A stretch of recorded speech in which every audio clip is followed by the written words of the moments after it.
کبھی سوچا ہے کہ کیسے ایک شخص کے خیالات صدیوں تک پوری دنیا پر اثر انداز ہو سکتے ہیں، قانونوں اور معاشروں کی رہنمائی کر سکتے ہیں؟ آج ہم امام مالک کی کہانی جانیں گے، ایک ایسی شخصیت جن کی دانش نے اسلامی قانون کی بنیادوں کو شکل دی۔ یہ ایک بہت بڑا سوال ہے نا؟ اور اس کا جواب ہمیں سیدھا 8ویں صدی کے شہر مدینہ میں لے جاتا ہے، ایک ایسا وقت جب علم کی ایک نئی تحریک جنم لے رہی تھی اور امام مالک اس کے بالکل مرکز میں تھے۔ دیکھیے، امام مالک صرف ایک عالم نہیں تھے، وہ ایک طرح سے معمار تھے جنہوں نے ایک پھیلتی ہوئی اسلامی دنیا کے لیے قانون کی ایک بہت ہی مضبوط عمارت کھڑی کی۔ ٹھیک ہے، تو آئیے اس کو تفصیل سے سمجھتے ہیں۔ ہم دیکھیں گے کہ امام مالک کون تھے، وہ کس ماحول کا حصہ تھے، ان کا سب سے بڑا کام کیا تھا، اور آخر کیوں ان کی میراث آج بھی اتنی طاقتور ہے۔ ذرا اس دور کا تصور کریں۔ ابتدائی اسلامی دنیا اسپین سے لے کر وسطی ایشیا تک پھیل چکی تھی۔ اتنی بڑی سلطنت کو چلانے کے لیے تجارت اور روزمرہ کے زندگی کے لیے ایک واضح اور مستقل قانونی نظام کی شدید ضرورت تھی۔ امام مالک نے اسی ضرورت کو پورا کرنے کا بیڑا اٹھایا۔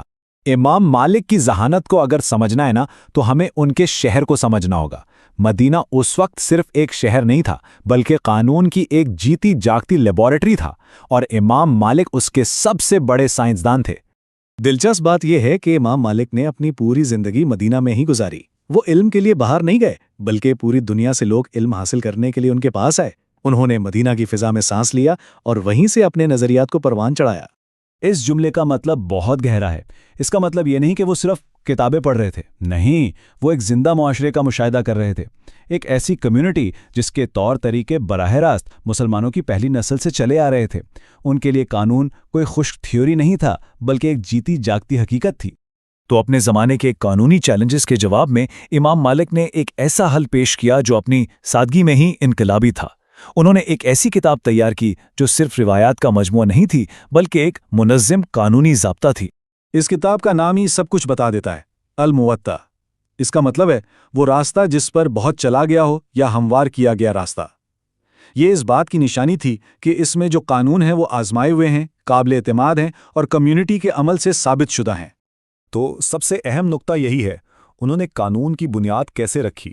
ظاہر ہے قرآن اور سنت تو بنیادی حیثیت رکھتے ہی تھے، لیکن امام مالک نے ایک تیسرا بہت ہی طاقتور عنصر شامل کیا، عمل، یعنی مدینہ کے لوگوں کا اجتماعی عمل۔ ان کا نظریہ یہ تھا کہ اگر مدینہ کے لوگ نسل در نسل کسی معاملے پر ایک خاص طریقے سے عمل کر رہے ہیں تو یہ عمل خود سنت کی ایک زندہ اور قابل اعتماد تشریح ہے۔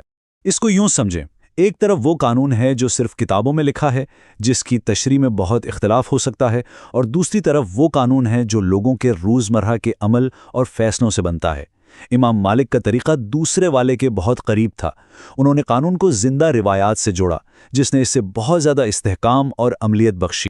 اچھا، تو اب آگے بڑھتے ہیں اور دیکھتے ہیں کہ مدینہ میں شروع ہونے والا یہ نظام پوری دنیا میں کیسے پھیلا۔